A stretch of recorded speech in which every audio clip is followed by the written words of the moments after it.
Сәлем достар, бүгін 84-ші сабақ өрнектегі амалдардың орындалу ретін өтеміз. Енді бірінші тапсырма қараңыздар. Өрнектегі амалдардың орындалу ретіне қара дейді. Мінекей бізде үлгі көрсетіп тұр, 17 қосу 8, азайту 10. Бұл жерде біз бірінші мінекені көрсетіп тұр. Сами 17 қосу 8-ді орындап аламыз. Судан шыққан саннан біз 10-ды азайтамыз. Яғни азайту 10 екінші орындалады. Одан кейін 45 бөлу 5 көбейту 4-те бірінші бөлуді орындаймыз. Судан шыққан санға көбейтуді орындаймыз. Дәл сол сияқты 6 көбейту 4 бөлу 8 бірінші көбейтуді орындаймыз. Содан кейін бөлуді орындаймыз. Мұнда жазып қойыпты. Жақсысыз өрнектерде жазылу ретіне қарай алдымен көбейту мен бөлу амалдары, содан кейін қосу мен азайту амалдары орындалады дейді. Яғни көбейту, бөлу, қосу, азайту тұрса, бірінші қайсы тұр, соны орындаймыз. Яғни 17 қосу 8 деп тұр, бірінші осы қосуды орындап алдық, содан кейін азайту 10-ды жазамыз. Немесе мына жерде 17 азайту 10, мінекей мына жерде көрсетейін, 17 азайту 8 қосу 10 болса да, бірінші қайсы тұр, соны орындаймыз. Яғни 17-тен 8-ді азайтып, одан шыққан санға 10-ды қосамыз. Мына жерде де сондай бірінші бөлу көбейту тұр, неқті көбейту бөлу тұр. Бірінші қайсы тұр, соны орындаймыз. Егер жақша болмаса, енді жақшаға келетін болса, 80 азайту, жақшаның ішінде 90 азайту 20 дейді. Бірінші жақша тұрса, жақшаның ішін орындап аламыз. Яғни 90-нан 20-ны азайтамыз. Солдан сан шығады ғой, соны 80-нен азайтамыз. Мынау екінші орындалады. Дәл сол сияқты бөлуде тұрса, жақша, бірінші жақшаның ішін орындаймыз. Содан кейін барып, жақшаның сыртын орындаймыз. Мына жерде, мысалы, 4 көбейту 6 бөлу 3 деп тұрса, 4 көбейту 6 бірінші жақшаның іші орындалады. Содан шыққан санды 3-ке бөлеміз. Содан кейін жақшаның сырты орындалады. Мына жерде 2 көбейту 2 көбейту 4 бірінші қайсы тұр, соны орындаймыз. Содан кейін екінші жақша болмаса, мына жерде айтып тұр. Жақсысыз өрнектерде жазылу ретіне қарай алдымен көбейту мен бөлу амалдары, содан кейін қосу мен азайту амалдары орындалады дейді. Түсіндіңіздер ғой? Мінекей. Мына үшіншісінде де бірінші жақшаны орындаймыз. 70 азайту 20 көбейту 2 дейді. Енді көбейту мен осы азайту қосу таңбалар тұрса, бірінші сонда да бірінші жақшаның іші орындалады. 70-тен 20-ны азайтсақ, қанша шығады? 50 шығады. Дұрыс қой, 50-ді 2-ке көбейтсек 100 шығады. Сонда бірінші жақшаның ішін орындап алдық, одан шыққан санды 2-ге көбейттік. Мына жерде 6 бөлу 2 қосу 51. Бұл жерде жақша болмаса, бірінші қандай таңба тұр, сол орындалады. Яғни 6-ны 2-ке бөліп аламыз. Алдымен 6-ны 2-ке бөліп алсақ 3, оған 51-ді қоссақ 54 шығады. Дәл сол сияқты 15 қосу 15 бөлу 3-тір. Енді мына жерде қараңыздар. Бірінші мынау бөлу орындалады. Егерде қосу, азайту таңбаларында, мысалы, қосу, азайту, бөлу, көбейту, жақша болмай осылар тұрса, бірінші көбейту мен бөлуді орындаймыз. Мына жерде, мысалы, бірінші бөлуді орындадық қой. Мына жерде де бірінші бөлуді орындаймыз. 15-ті 3-ке бөлеміз, 5 шығады. Оған 15-ті қосақ 20 шығады. Егерде мына жерде 15 азайтылған, мысал ретінде жазып тұрмын. 5 көбейту 3 болса, бірінші мұна көбейтуді орындап аламыз. 15-ті 3-ке көбейтсек 15, 15-тен 15-ті азайтсақ 0 шығады. Түсіндіңіздер ғой? Сұрақтарыңыз болса жазыңыздар, міндетті түрде жауап берем. Тағы да қайталаймын. Бірінші жақша болса, бірінші жақшаның іші орындалады, содан кейін сыртын орындаймыз. Жақшасыз көбейту бөлу, қосу, азайту амалдары тұрса, бірінші қайсы тұр, сол орындалады. Ал егерде көбейту, бөлу, қосу амалдарымен араласып тұрса, бірінші көбейту, бөлуді орындаймыз, содан кейін қосу, азайту амалдары орындалады. Екінші тапсырма зерттеу амалдарын орындалу ретін анықта, өрнекті тап дейді. Мінеки 10 азайту 18 бөлу 6 дейді. Алдымен мынау бірінші орындалады. 18-ді 6-ға бөлу бірінші орындалады, содан кейін мынау екінші орындалады. Яғни 10-ды жазып аламыз. 10 азайту 18-ді 6-ға бөлсек 3 шығады. Мінеки жазып қойдық. 10-нан 3-ті азайтсақ 7 шығады. Жауабы 7. Одан кейін 2 қосу 8 бөлу 4 дейді. Бұл жерде бірінші 8 бөлу 4 амал орындалады. Содан кейін мынау қосу амалы орындалады. 2-ні жазып қояйық. 2 қосу 8-ді 4-ге бөлсек 2 шығады. 2-ге 2-ді қоссақ 4 болады жауабы. Келесі 21 бөлу жақшаның ішіне 26 азайту 19 дейді. Бірінші жақшаның іші орындалады. Содан кейін мынау екінші орындалады жақшаның сыртында.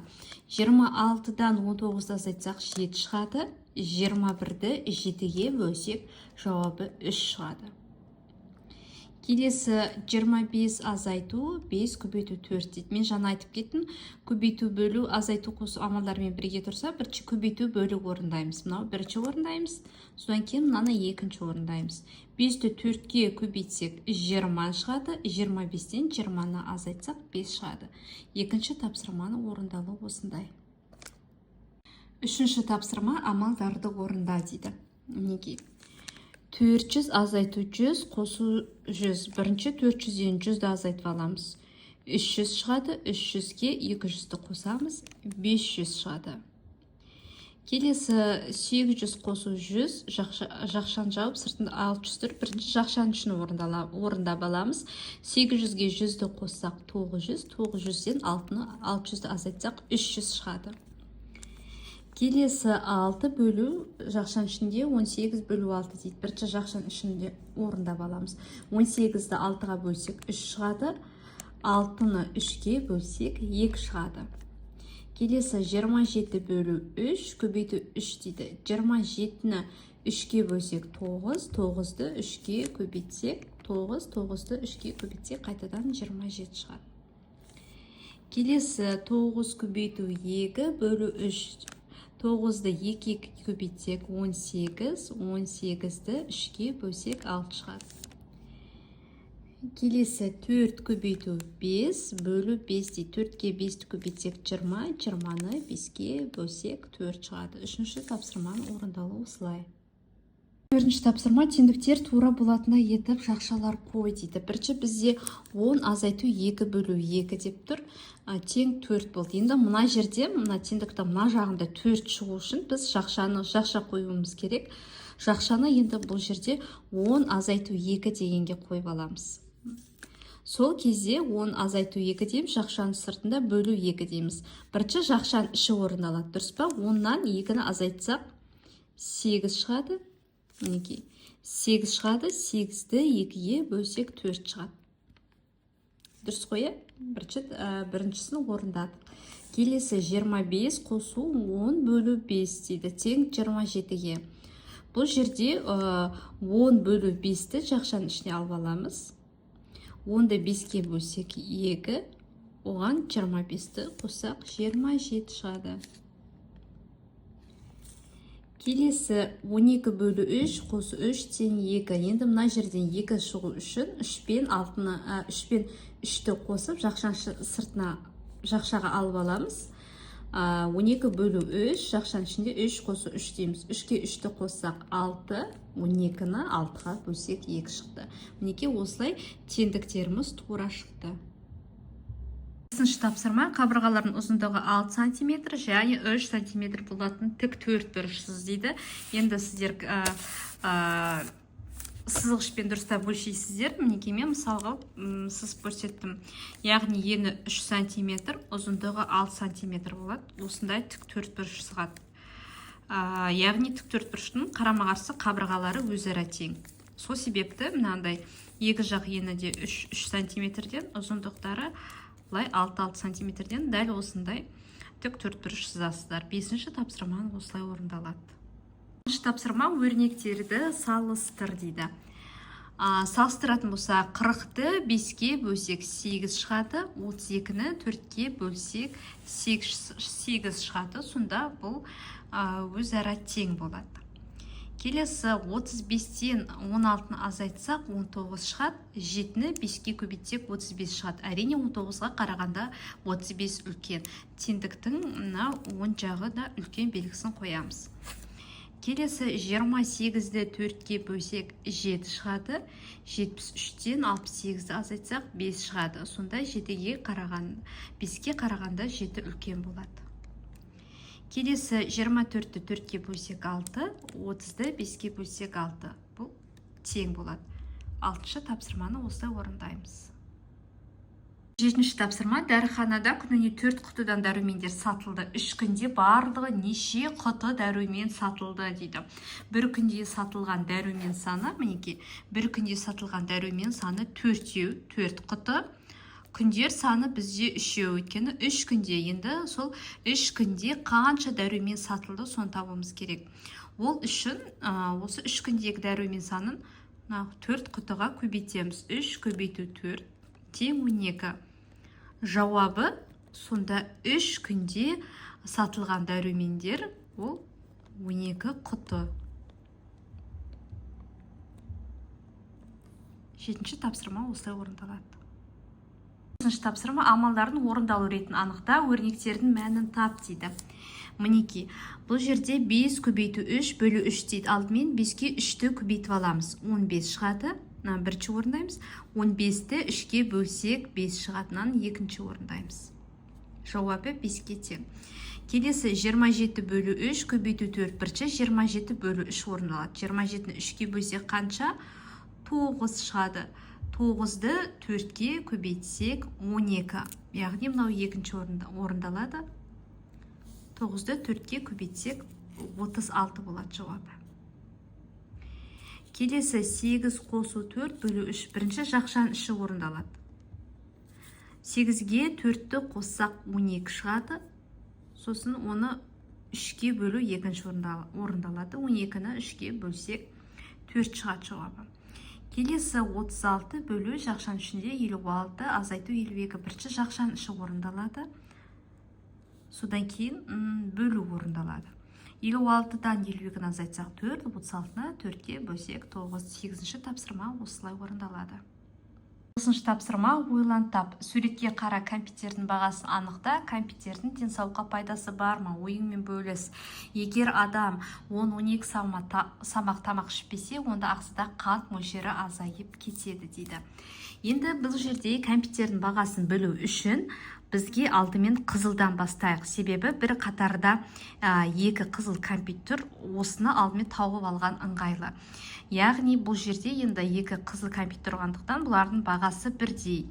Демек 60-ты 2-ге бөлеміз. 60-ты 2-ге бөлеміз. Сол кезде 30 шығады. Яғни қызыл компьютердің бағасы 30 теңге. 30 теңгеден, 30-ты 2 60 болады. Енді қызыл компьютердің бағасын тапқаннан кейін, мына жерде бізде мына қатарға қарайды. Қызыл компьютер пен көк компьютер қана тұр. Сондықтан осы жерден біз көк компьютердің бағасын тауып алған ыңғайлы.